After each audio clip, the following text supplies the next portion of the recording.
Welcome to Cornell Keynotes. I'm Shannon Gleeson, the Edmund Ezra Day Professor and Chairperson of the Department of Global Labor and Work here at the Cornell ILR School. I'm thrilled to have here with me today my co-authors Kate Griffith, Darlène Dubuisson, and Patricia Campos-Medina as we explore the systematic challenges facing low-wage immigrant workers of color in the United States. And here we examine how U.S. policies create and sustain workplace inequalities that directly impact millions of workers. Our panel has co-authored and recently published a book, Legalized Inequalities, Immigration and Race in the Low-Wage Workplace. Here, our research draws on interviews with over 300 Haitian and Central American low-wage workers and more than 50 worker advocates to reveal how labor law, immigration policy, and systemic racism work together to trap workers in substandard conditions. So welcome to the show, everyone, including Darlène, Kate, and Patricia, who will follow me next. We'll take your questions, viewers, at the end in the chat, and a heads up for resources that we'll share as well. We'll also include some links to the book and other resources from Cornell's ILR School. I'll turn it over now to my co-author, Darlène. Thank you so much, Shannon, and welcome everyone. Since Executive Order 14165, Securing Our Borders, signed on Trump's second inauguration day, immigration enforcement in the United States has become a theater of absurdity, where masked ICE agents detain and abduct people off the streets, in courthouse hallways, and at work to meet detention quotas. Many of the targeted immigrants have subsequently fled through self-deportation. The official discourse claims that these apprehensions and self-deportations are of so-called illegal aliens.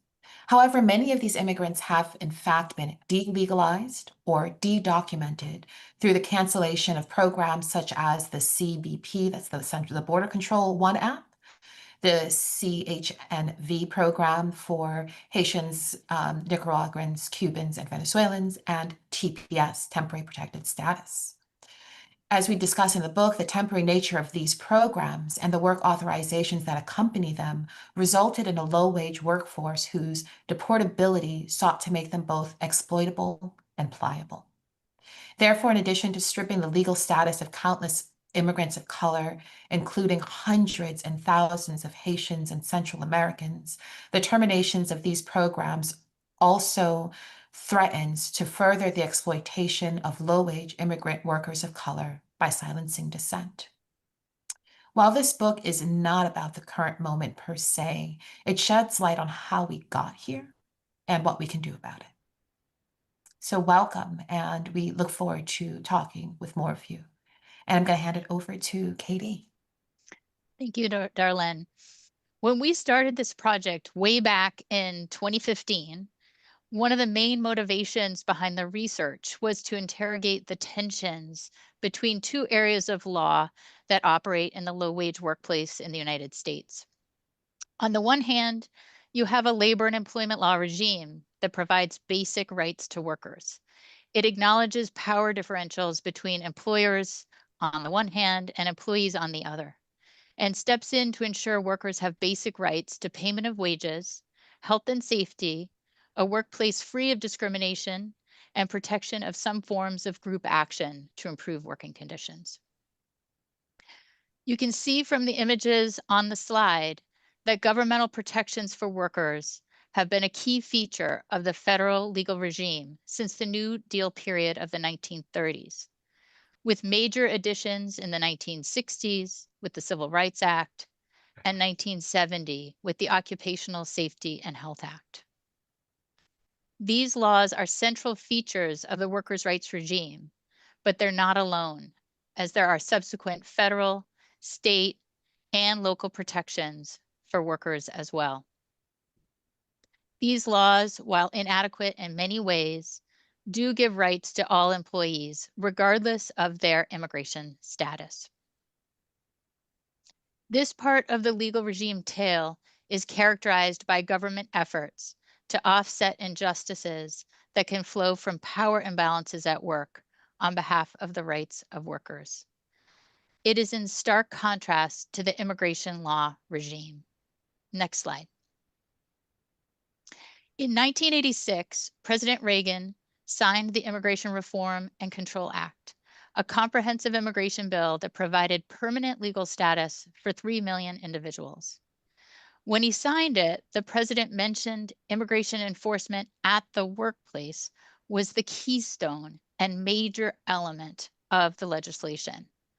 Thus, for the past 40-ish years, the workplace has been a central site for immigration enforcement. Worksite raids, requirements that employers verify work authorization documents, and audits of employer records have been main ingredients in immigration enforcement. In a way, employers have been put in a position of both enforcers of immigration law, but also as targets of immigration enforcement. Notably, this immigration reform left the workers' rights of employees, even employees without immigration status, untouched. This paradox between a workers' rights regime that promotes baseline protections for individuals who provide labor and an exclusionary immigration regime that enforces immigration at work animated our interest in delving deeper into how this tale of two legal regimes plays out in the real life experiences of low-wage workers. The book is based on conversations with over 300 workers in the New York City metropolitan area between 2006 and 2021. Since we wanted to know how immigration status might shape low-wage work, we interviewed workers with 3 different immigration statuses: undocumented, no status under immigration law, temporarily authorized, people who are temporarily allowed to work under immigration law, and permanently authorized workers with either legal permanent residence or naturalized citizenship. While most studies focus on undocumented workers, we wanted to tease out how low-wage workers with other statuses might navigate immigration issues at work. We interviewed workers from different regions of the world, most prominently Haiti and Central America, in hopes that we'd learn more about how regional origin might shape workers' experiences in the United States. We interviewed workers with a range of low-wage jobs to see what kinds of issues might be consistent across different kinds of low-wage work. Common jobs included food service, warehouse work, and care work. We asked workers about their experiences at work, about navigating their immigration status, and probed with open questions about what challenges they had at work. We also talked with more than 50 of their advocates, lawyers, organizers, religious and community leaders, about their views of the low-wage immigrant worker experience. While the book does explore differences among our interviewees, common themes across our interviews form the basis of our analysis. From these common themes, we mapped the legal and institutional framework that surrounds low-wage workers to help provide a broader context for low-wage worker experience. Workers' stories implicated both contemporary and historical dynamics, which we explore in the book. From our analysis, we gleaned 3 main ways that governmental power shapes low-wage worker experience. They include the workers' rights regime, immigration policies and enforcement, and legacies of racism and colonialism. When we asked open-ended questions about experiences at work, themes of racism and xenophobia at work emerged. My colleagues will talk more in depth about this in part 3, but what these comments reinforced was the need to look at how these 3 regimes, past and present, create obstacles for workers. Experience of many forms of racism, indignity, and degradation at work were common themes for our interviewees. While the story can be seen as fairly bleak from a worker's perspective, we did see some glimmers of opportunity for workers as well. Their interviews highlight that they are not just passive victims, even when the decks are stacked against them. Thus, we consider how each of these 3 areas shape both precarious conditions at work, as well as the potential for challenging that precarity. Our intent with part 1 was to describe the base conditions for all low-wage workers in the United States, regardless of immigration status. While the workers' rights framework provides basic rights for all workers, there are some weaknesses and protections that all workers face as a starting point. A key obstacle for low-wage workers is that the vast majority of workers do not have job security. They can be fired for a good reason, a bad reason, or no reason at all. This is often referred to as the at-will employment regime. It is unlike many advanced industrial societies that put some protections on firings, often requiring that the employer have a justifiable reason for doing so. What this means for workers in the United States, and what they were acutely aware of when we talked to them, is that they can easily lose their job if they pipe up with any concerns. While there are some protections against discriminatory and retaliatory firings, they often go unenforced.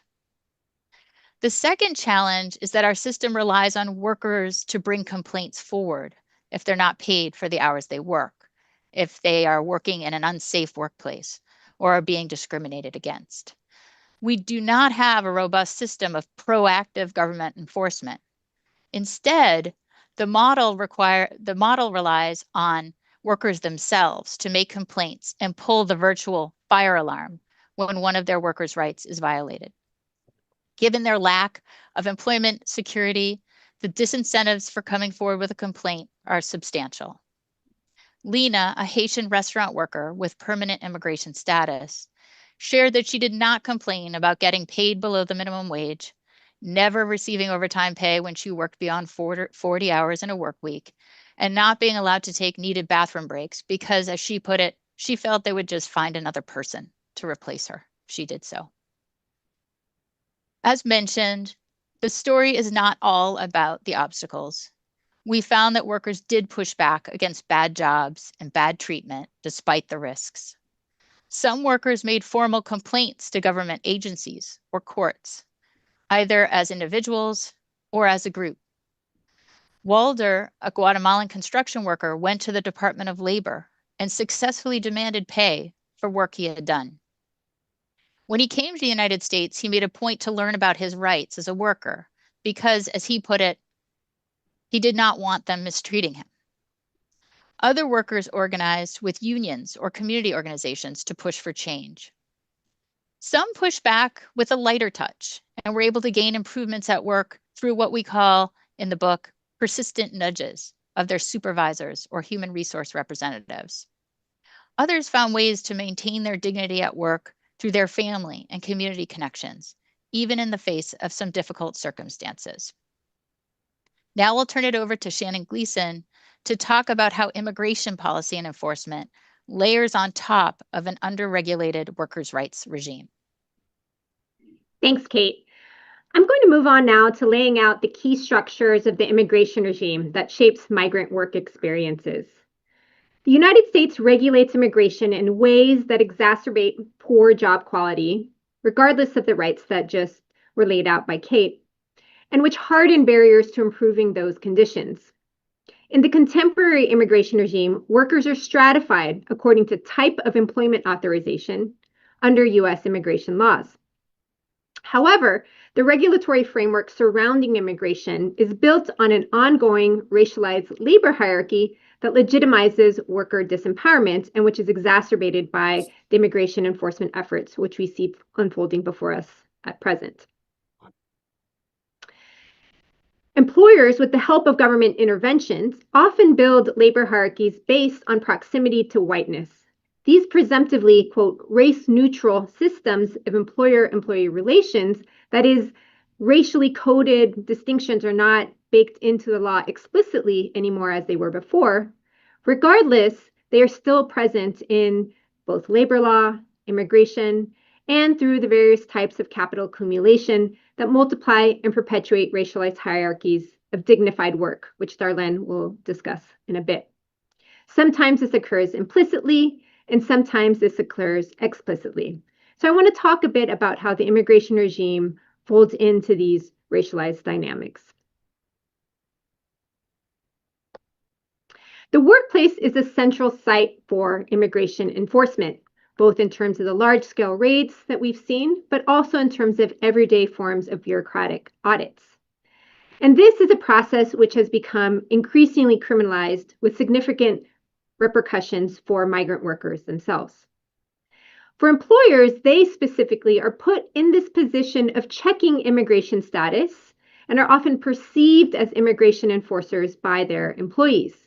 And this is true, we found, for both undocumented as well as temporary migrant workers.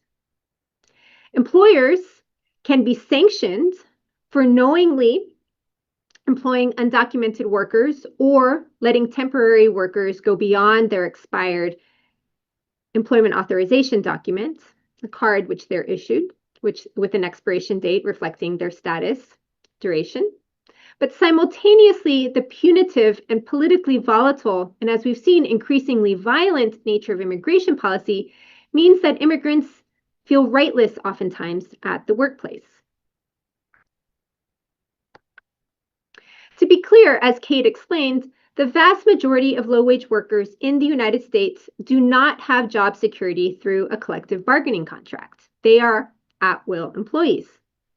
Most workers can be fired very easily with no recourse. So asking an employee to request that their employer address a workplace issue might quickly lead to losing their job and their livelihood, with deep ramifications for their family, both here in the United States and transnationally.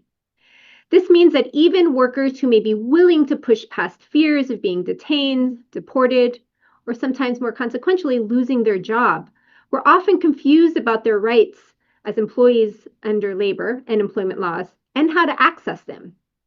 This further frustrates the system that relies on workers to affirmatively pull the fire alarm when something goes wrong and alert enforcement agencies to hold employers accountable. Immigrant workers face a further barrier beyond that. This deeply precarious environment also fosters division amongst workers who must compete for schedules, promotions, and frankly, simply to hang on to their jobs. Fear of losing one's job or being detained or deported is a major barrier to coming forward, as we've described, despite government agencies' proclamations, both at the federal, state, and local level, of inclusive labor standards for all employees, regardless of immigration status.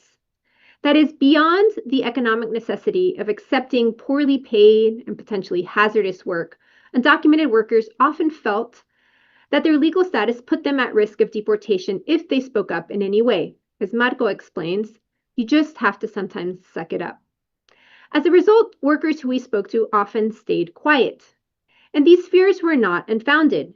Indeed, workers reported that some of their employers had explicitly threatened to have them deported, some had lost their job, and others found that they would be mocked for their undocumented status as they were threatened to be fired. Many, like Jessica, felt indebted to their employer even for even having hired them in the first place. Though undocumented workers recounted some of the most pervasive barriers to claims making, they were not unique in facing challenges to coming forward and pulling that fire alarm on abusive employers. Workers with temporary status, like Abel, talked about ways that the U.S. immigration regime made them more hesitant to engage with government entities, even those that had nothing to do with immigration enforcement, and which were instead focused on enforcing labor and employment law. In addition to the general challenge of job transitions, and undocumented and temporary workers felt that it was harder to find jobs because they either lacked work authorization or it was simply complicated to explain their temporary status or their expiring EAD to their employer, as Vilmer explained. He and others were simply unwilling to risk losing their job or getting rehired and to have to start that search all over again. Further, undocumented workers such as Samuel sometimes assumed that they had inferior rights under labor and employment laws in the United States. Indeed, undocumented immigrant workers talked about not having the right to complain about wage abuses, sexual harassment, safety concerns, and other indignities because of their immigration status. As a result, many turned to, for example, the use of intermediaries, such as temp agencies or other types of informal contract work, which on the one hand made access to the labor market easier, but on the other complicated their claims-making process. Given these many challenges, groups versus lone wolves have a better chance of improving life at work. Yet collective action requires building relationships and trust with coworkers or others who might lend a hand. Labor sociologists have long documented how racism and xenophobia can make it even more difficult for workers to come together around their shared interest in improving wages and worker conditions. U.S. immigration policies can further deter building worker solidarity and in turn further empowering employers in the low-wage workforce.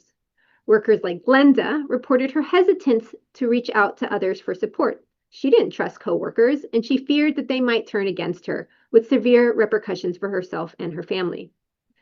Undocumented workers and workers with temporary status express feelings of isolation, secrecy about their immigration status, even when their employer full well knew their situation, as well as coworker harassment.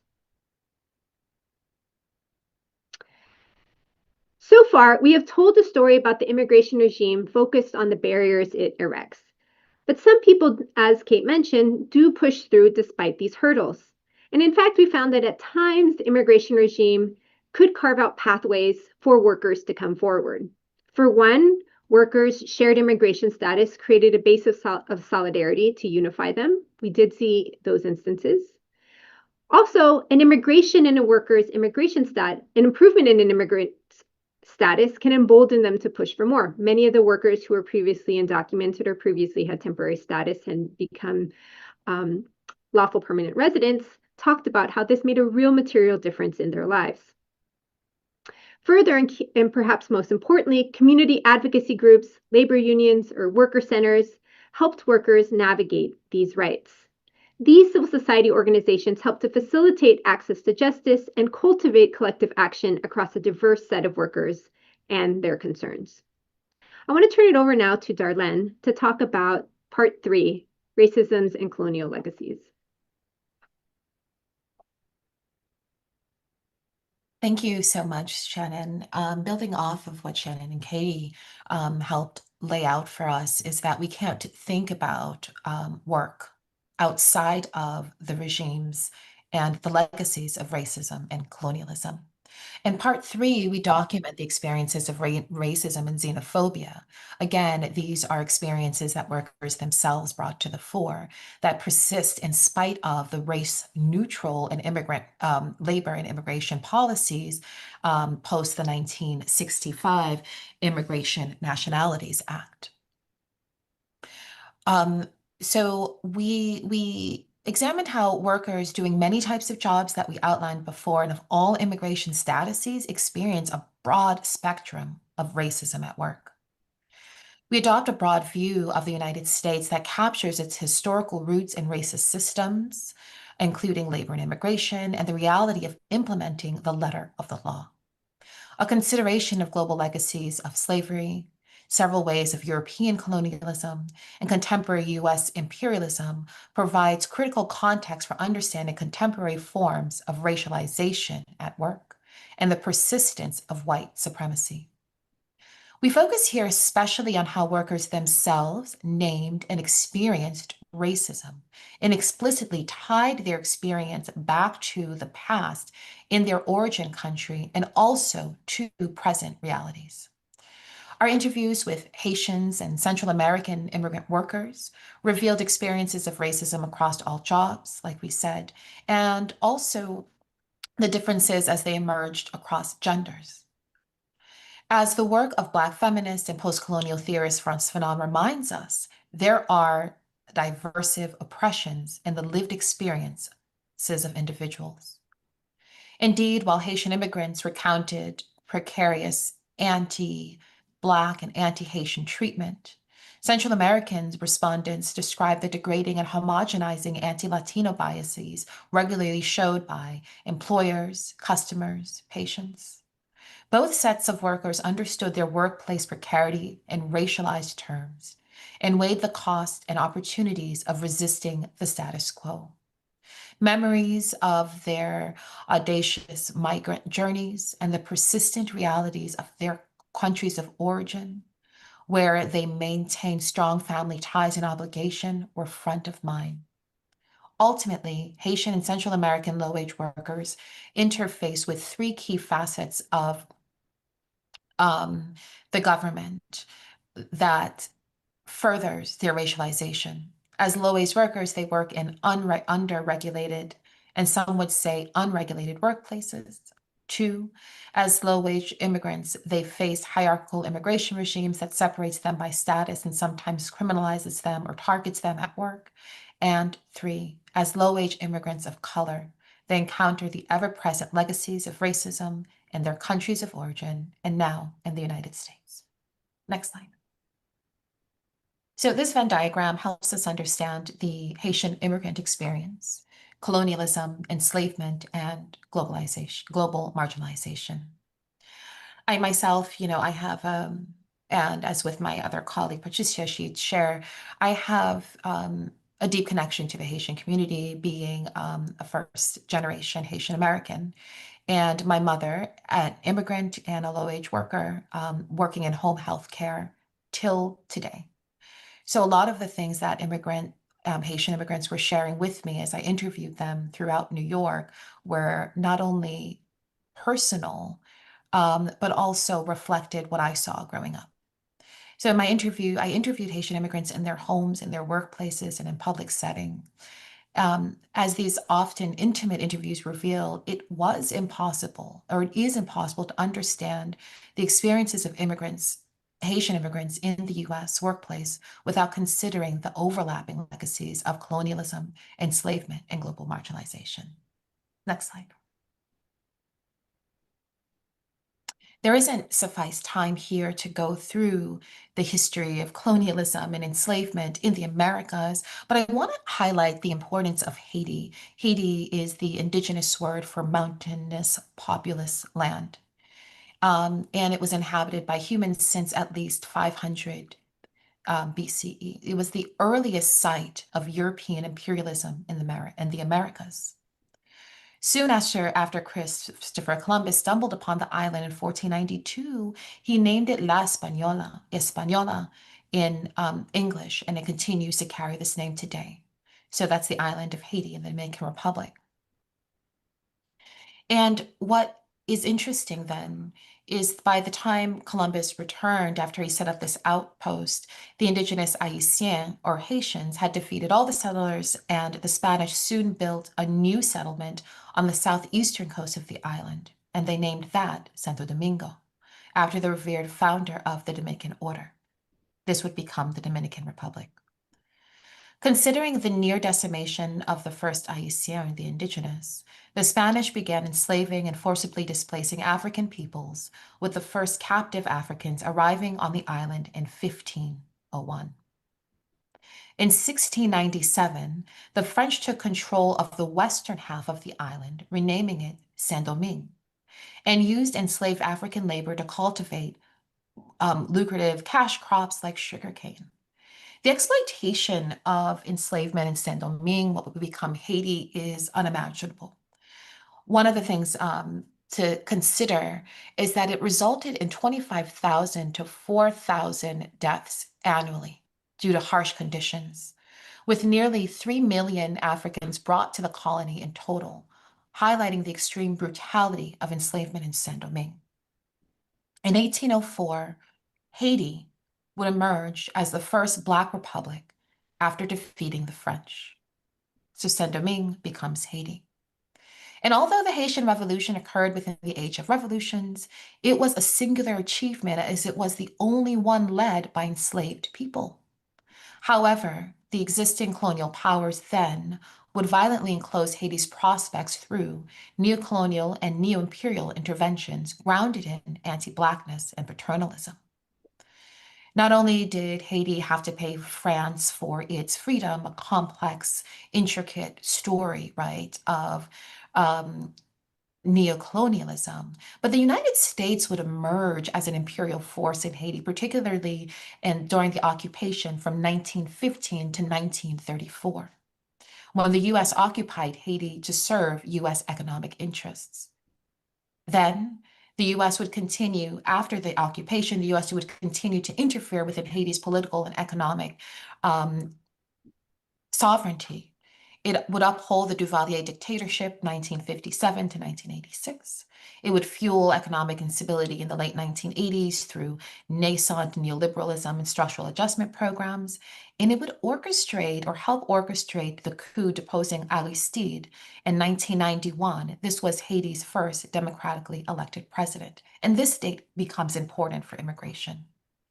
So all of this would create Haiti into an immigrant sending country by the 1970s and 80s. Before then, Haiti was an immigrant receiving country.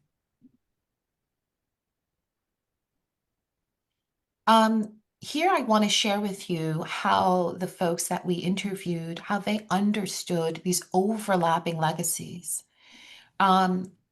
Starting with an LPR, someone who held LPR, legal permanent residence.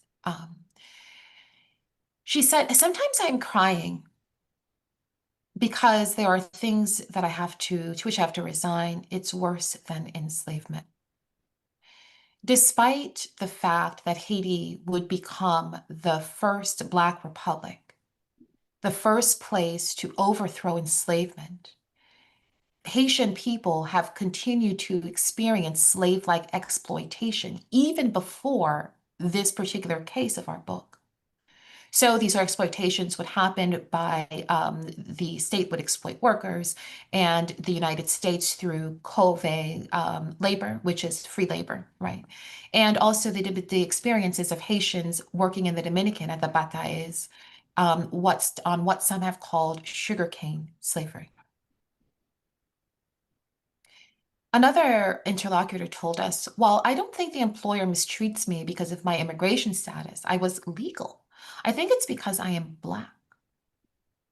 This understanding of being mistreated because of one's race as opposed to one's immigration status is rooted in a deep history of and a continuances of the way the United States has treated Haitian immigrants. So despite the being officially colorblind, the U.S. immigration system has racialized immigrants of color through a series of laws, unlawful practices, and discourses of otherness. The treatment of Haitians in particular has been fueled by anti-Blackness. As the first large nationality group to seek asylum in the United States, the treatment of Haitians has served as a template for manipulating and circumventing the law to deport other immigrants of color. For instance, in the 1970s, Haitians fleeing the US-backed Duvalier dictatorship by boat to the US were among the first to be denied asylum based solely on their nationality. Prejudging Haitians as, quote, economic migrants, the United States employed 3 strategies to bring about blanket denial of asylum: accelerated deportation, detention, and interdiction at sea. This program was termed the Haitian program. And it was in sharp contradiction to the way that, quote, white Cuban refugees who President Carter welcomed with, quote, open arms and heart. Back then, protesters and advocates asserted that the Haitian program was motivated by anti-Black racism. And in 1980, a judge found the program to be discriminatory. But that didn't stop the Carter administration from continuing the trend of blanket expulsion of Haitians through the United States and Haiti Interdiction Agreement. And this agreement, this extraterritorial maritime interdiction, would serve as a model for other nationalities. The emergence, though, of today's deportation machine, what we see today, really does correspond with the, quote, refugee crisis of the 1990s, which was spurred by the US-backed coup that overthrew Jean-Bertrand Aristide. And so in 1991, in the months following the coup, tens of thousands of Haitian refugees fled on boat towards the United States. In 1992, then President Bush signed Executive Order 12807, mandating the complete exclusion of Haitian refugees from the United States without a determination of their claims for political asylum. On September 30th, 1996, on the 5th anniversary of the coup, then President Bill Clinton signed the Legal Immigration Reform and Immigrant Responsibility Act. This legislation bolstered immigration enforcement technologies and established expedited removal, which would not only adversely affect Haitian refugees, but also create the mechanisms for what we see today. So, during the 2024 presidential election, when President Trump stoked long-standing anti-Haitianism by repeating baseless claims of Haitian immigrants eating people's pets and overrunning United States Midwestern towns, this was a familiar tactic of stirring up a familiar hate in the U.S. public imagination against Haitians and all immigrants of color. Lastly, one of our interlocutors talked about Haitians' global marginalization, particularly on the island of Hispaniola itself, which is shared by the Dominican Republic. So throughout post-colonial Latin America, anti-Blackness, of which anti-Haitianismo, anti-Haitianism in the DR, has been a part and parcel of a national and racial self-making project. In 2013, a decision of the Dominican Constitutional Court known as La Sustancia stripped about 133,000 Dominicans of Haitian descent of their citizenship, rendering them stateless. Several months after the assassination of Haitian President Jovenel Moïse in 2021, the Dominican Republic declared a national security crisis to deport dark-skinned people in an effort to, quote, rid the country of undocumented Haitians. And from March 2022 to November 22, an estimated 20,000 Haitian immigrants were deported from the Dominican Republic to Haiti, including some Dominican citizens with Haitian ancestry and about 1,800 undocumented minors. So this kind of experience of anti-Haitianism is not unique to the United States. And Haitians, a number of those with whom we've interviewed, were also immigrants to places like Dominican Republic, Chile, and Brazil, where they experienced an anti-Blackness which is reflected here in this last quote. If something goes down on the floor, the first person they will fire is you because of your color, because Haitians are not in management, but Spanish speakers are. They let the Latino workers slide because they share the same skin color. Thank you. And I'm going to pass it on to my colleague, Patricia, who will get more into the Central American experience. Thank you so much, Darlène, for introducing this part. I will discuss the roots of Central American racialized experience in the United States. The findings of this book advance the study of precarity in the workplace. Along with Darlène, I was one of the field researchers and interviewers. I have laid experience in this subject of study. I am myself a Central American immigrant and a former union organizer for low-wage workers. During the interviews, we asked questions that tried to understand how Central American workers experience discrimination and exploitation. Using their voices, we elevate their own narrative of exclusion and/or inclusion. Despite their experience with unjust treatment, though, it was revealed during the conversation that these workers do not accept powerlessness and continue to find ways to assert their dignity at work. We know from our own labor history, covered by Kati, that because of the legacy of slavery and racism, American labor law enacted legal exclusions that excluded Black workers and Mexican workers from protections of the National Labor Relations Acts beginning in the 1930s. Today, this legacy of slavery, racism, and labor law exclusion is being replicated in the ways employers keep low-wage workplaces free of unionization, and on how the federal government enforces immigration law against Latino immigrant workers. ICE enforcement and the terror of workplace and community race in our immigrant communities are part of this terror campaign against workers labeled as the other.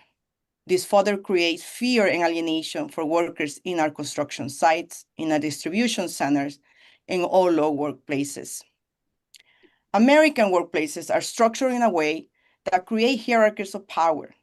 This hierarchy grants different degrees of access to better jobs, based on each individual worker's closeness to whiteness and or their immigration status.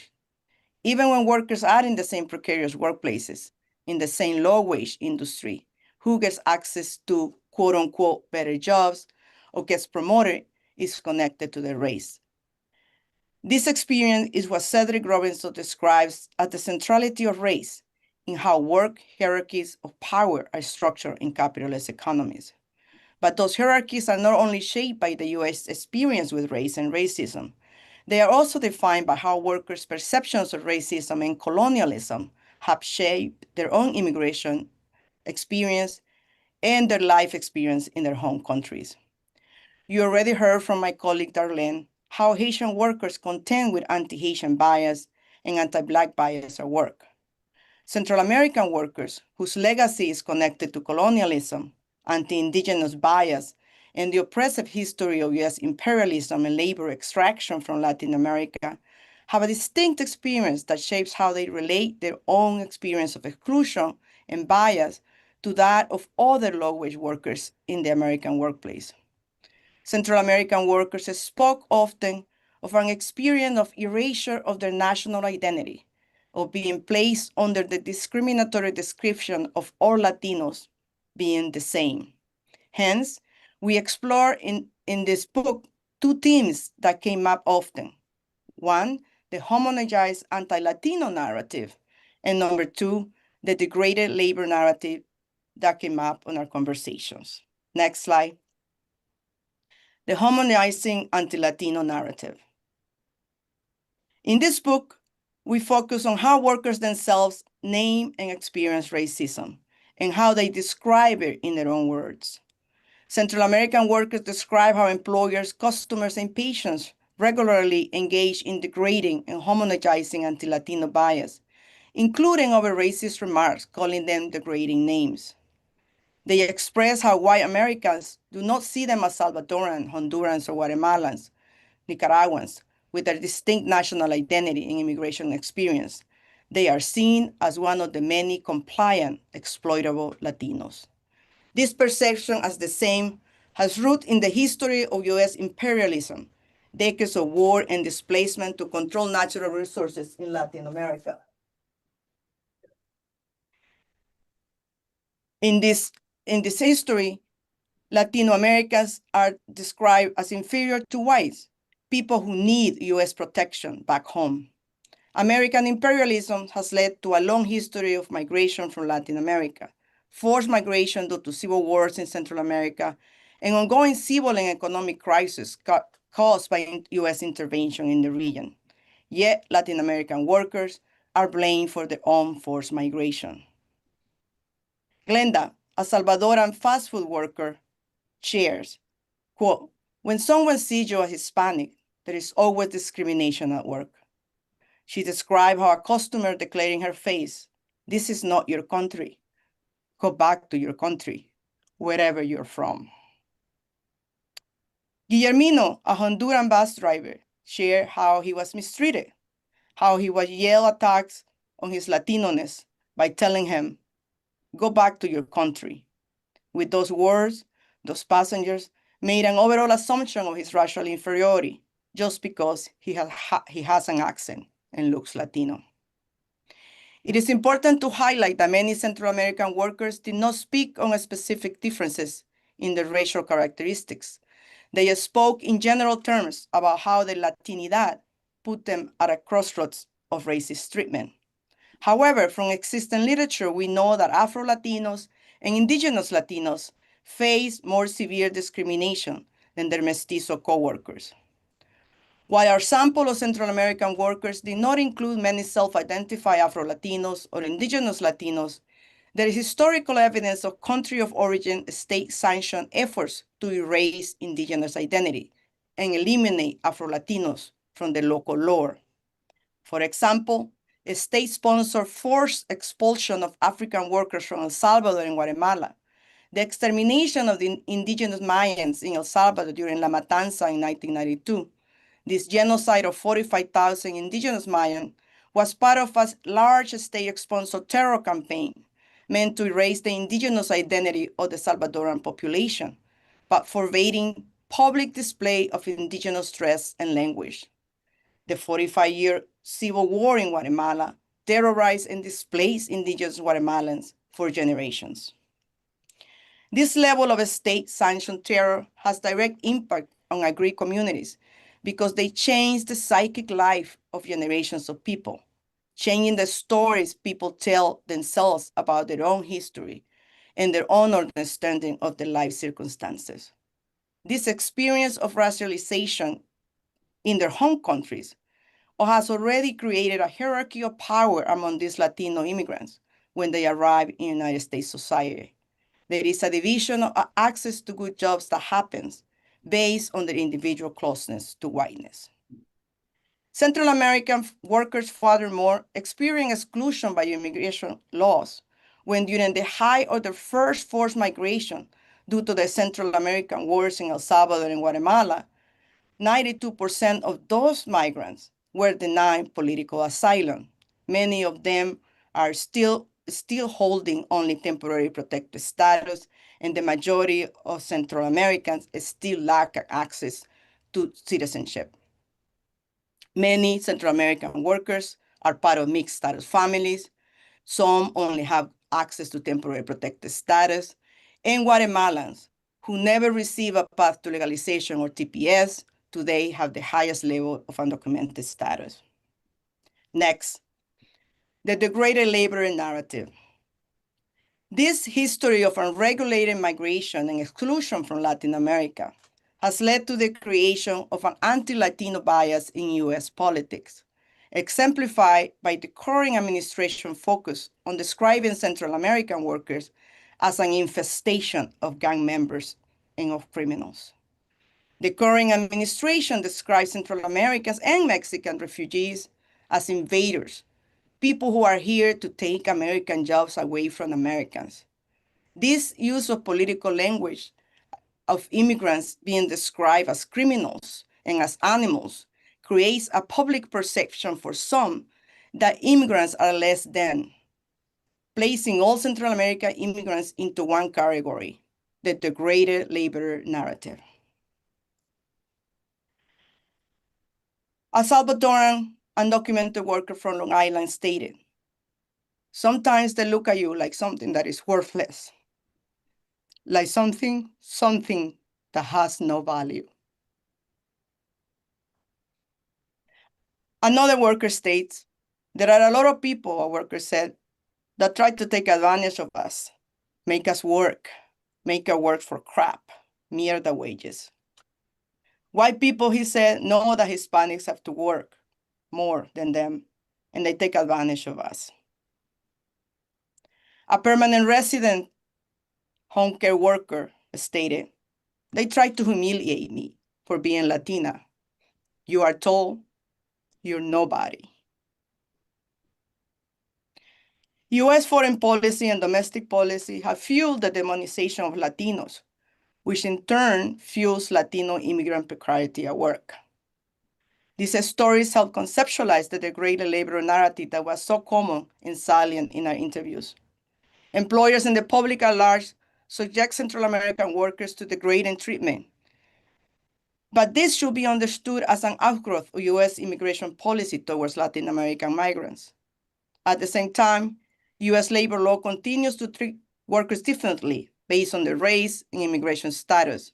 Hence, the treatment of immigrant workers in the low-wage workplace should be studied within the larger context of US capital exerting its power on workers to maintain a compliance labor force.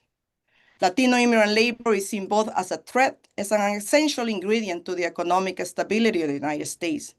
Maintaining these racial hierarchies based on race and on immigration status has become a critical tool to maintain their labor control. Next slide. In conclusion, from the experiences and stories of these workers, we also learned that despite their unjust treatment, these workers do not accept powerlessness and continue to find ways to assert their dignity at work. This mentality of dignity has a great potential for collective action. Next slide. Unions and worker centers are key organizations for organizing and empowerment because they create solidarity across national origin. Unions and worker centers engage in education where workers learn about their rights, the US labor movement history, civil rights history. And this knowledge gives workers from different countries a common understanding of the tools to build power in the United States. Through campaigns to earn and pay wages or to demand respect, these workers organize and fight back discrimination in the United States in small and big ways. Unions and worker centers also have organized large efforts to expand job security protections, such as just cause laws that protects workers from unfair dismissal. This is an effort that is happening in New York City right now. Other protections like organizing rights into law, like the Warehouse Workers Bill of Rights in New Jersey, or the Domestic Workers Bill of Rights across this country. Large policy reforms at the federal level are still needed, but there are efforts like the PRO Act that will expand the ability of low-wage workers to organize unions. To reduce discrimination, workers continue to work to expand how workers' rights are protected. And they work with community organizations and government agencies to advance targeting of industries with high levels of abuse. In this way, they disincentivize bad employers from continuing to use bad wages and exploitation as their tool for increasing their profits. Next slide. In addition to supporting organizing and the education of workers, we also must advance the understanding of civil rights for workers to include violations of human rights due to immigration status. Legalized Inequalities, the theme of our book, describes the ways racism today operates in multiple ways to maintain power in the workplace. The old system of racism, slavery, the caste system that defined industrialization in the American economy, has been redesigned to limit the rights of workers at work and in society by creating different status of legality that make it impossible for a new generation of immigrant workers to ever achieve the right to have access to equal rights or to ever become American citizens. Scholars must expand their understanding of racism, racist structures and behaviors to include systemic discrimination in the workplace as a marker of societal discrimination. Lack of job quality and equal rights to groups of people based on their immigration status demands an expansion of the current framework of civil rights enforcement. The immigrant rights movement and the civil rights movement must coalesce beyond a silo class-based and immigration-only based policy solution. Equal rights at work are the basis for equal rights in society because they are the basis for equal opportunity and fairness. We must change our current system of legalized inequality in the workplace and build through worker solidarity and public policy a system of workplace rights that complements rights of citizens with rights of workers. Then, as a society, we could move to systemic immigration reform that does the following, that removes immigration enforcement from the workplace enforcement. We need a system that decriminalizes looking for work and working by separating immigration enforcement for workplace enforcement. We must continue to support immigrant worker organizations organizing to defend workers in our communities and continue to seek pathways to legalization, including pathways to citizenship for workers who do not have access to legality.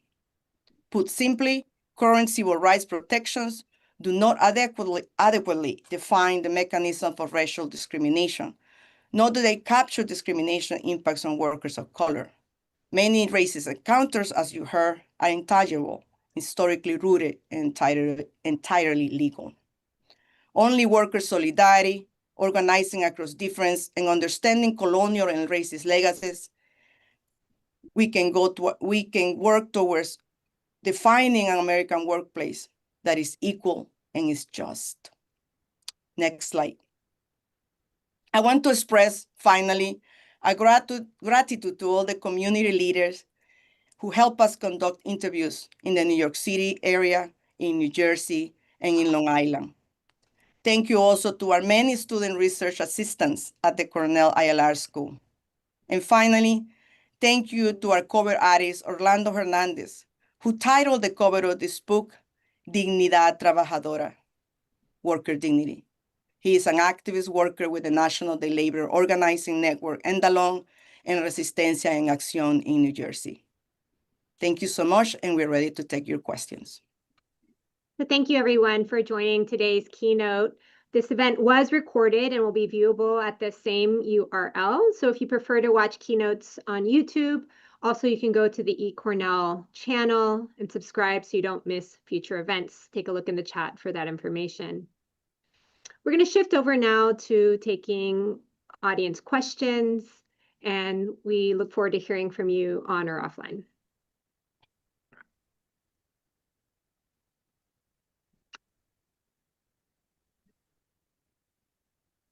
Just take a moment for you to percolate a bit, see if you have questions.